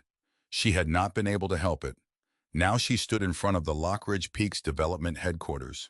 6 stories of glass and steel and money, built on her great-grandfather's mountain. She walked in, head up, Reuel's blue backpack over her shoulder, because she was not going to leave it anywhere. Ever.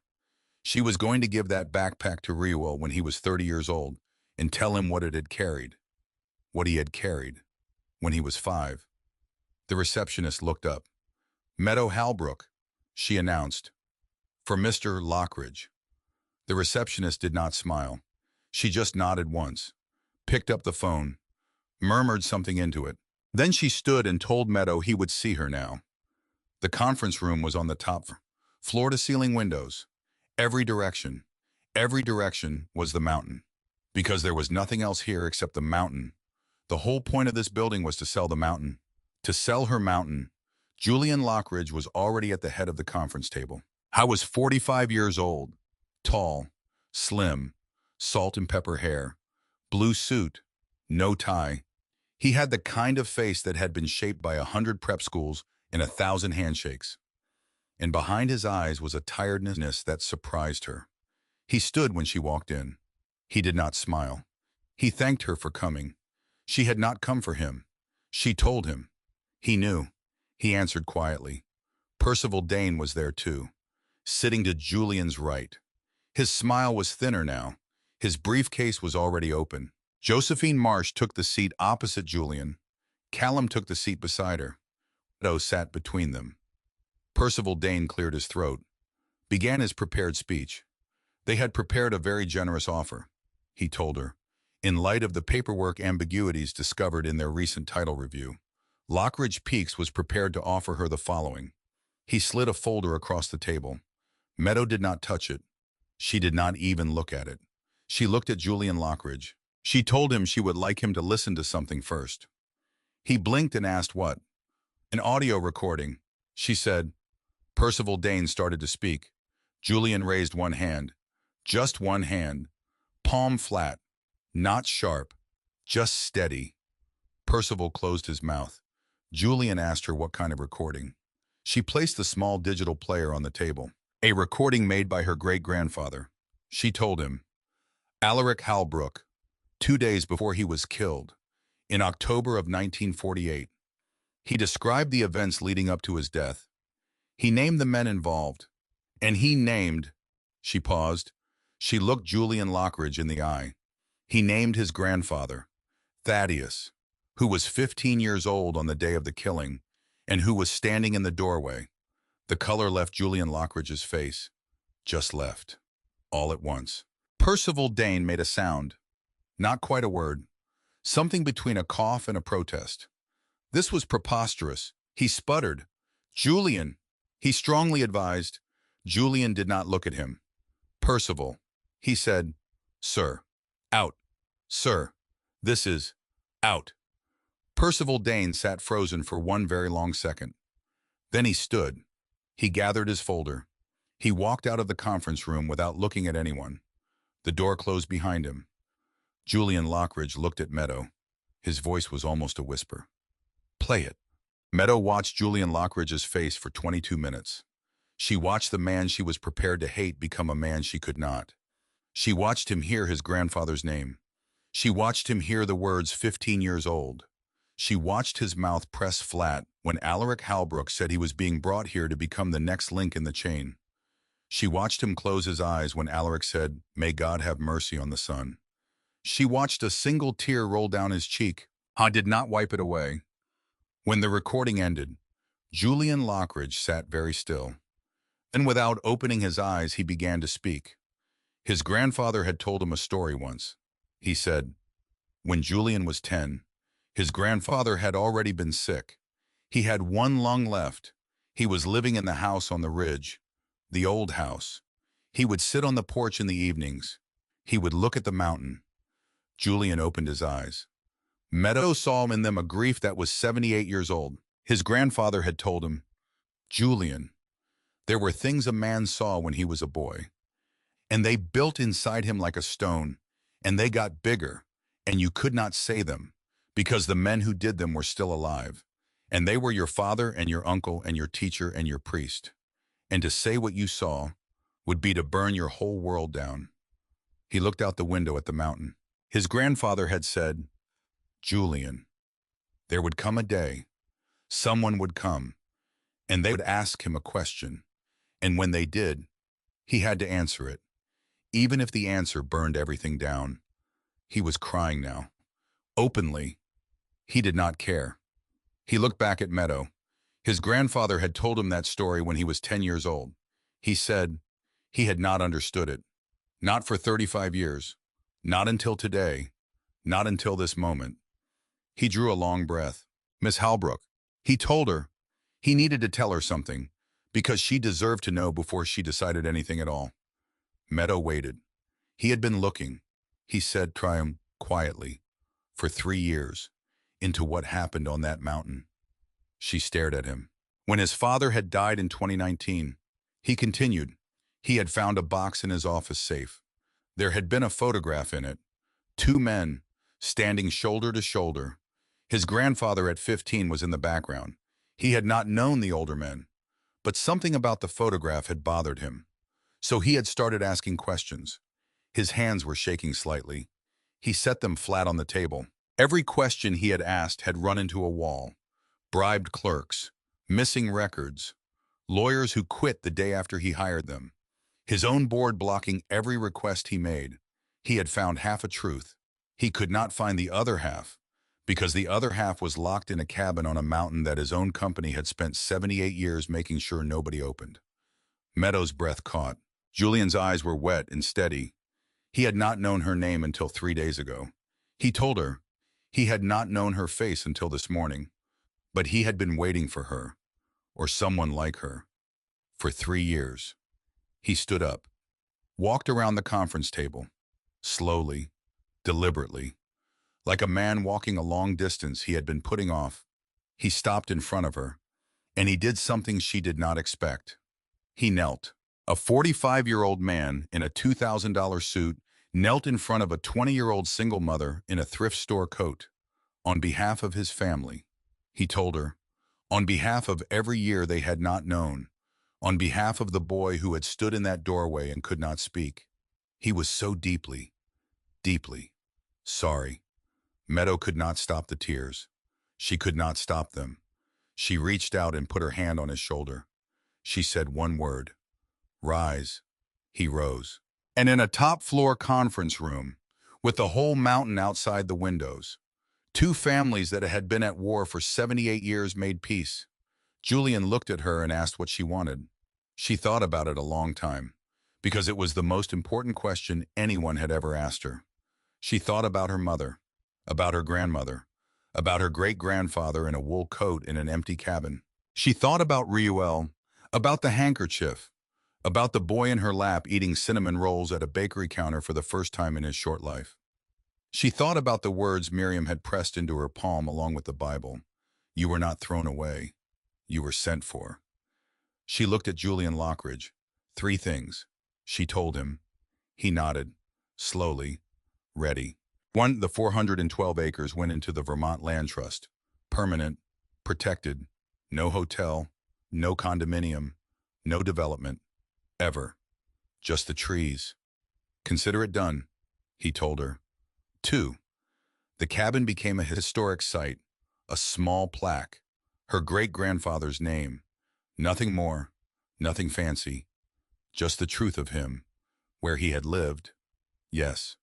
3. She looked out the windows, at the mountain, at the town, at the 6-story building of glass and steel and money that they were sitting in, at the thing that had been built on stolen ground.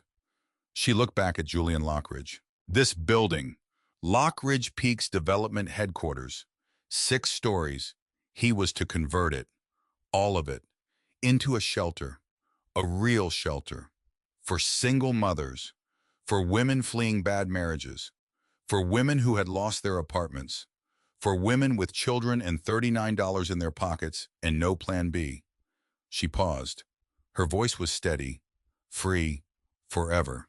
Named. The Alaric Halbrook Memorial Shelter.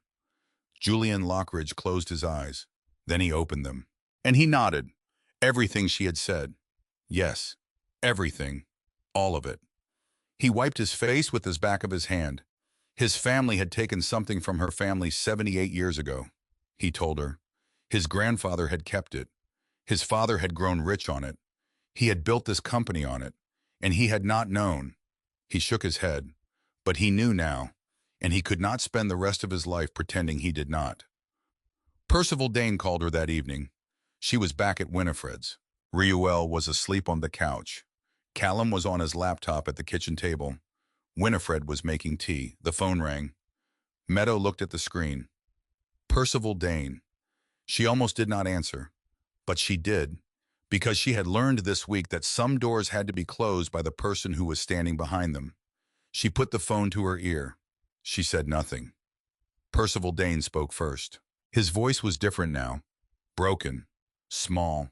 The voice of a man who had lost the shape of his own life in a single afternoon.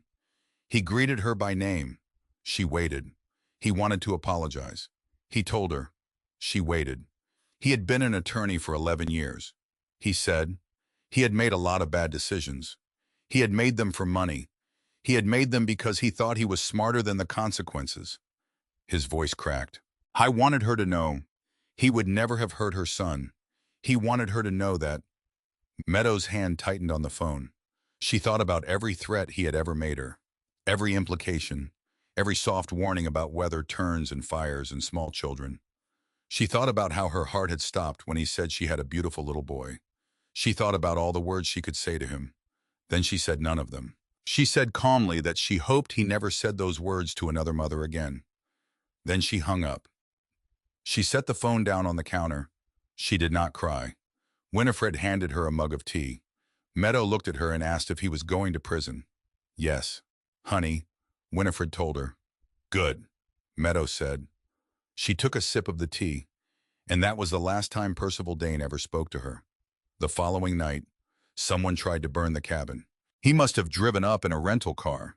Because his own truck was too well known in Silverwood Hollow, he must have come up alone, because he had run out of people willing to come with him. He must have carried a can of kerosene and a box of matches, because he had run out of ideas. But he did not know something. He did not know that Julian Lockridge's private security had been watching the cabin since 10 o'clock that morning. He did not know that Josephine Marsh had filed a preservation motion on the property that afternoon, and that any damage done to it now would count against him at trial. He did not know that even his allies in the sheriff's department had stopped answering his calls. The security team stopped him at the tree line. Quietly, professionally, without so much as a raised voice. They photographed the kerosene. They photographed the matches. They photographed his face. They called Vermont State Police. State Police arrested Percival Dane at 4:23 in the morning on charges of bribery, conspiracy to obstruct justice, witness tampering, and attempted arson of a state-designated historic property. The cabin did not burn. The cabin, which had waited 78 years to be opened, was going to keep waiting, in peace this time. The story broke in the Boston Globe 3 weeks later. The headline was simple. Vermont family recovered ancestral mountain after 78-year cover-up. Development company CEO cooperated. The article named names. It named Percival Dane, who was already in county holding by the time it went to press.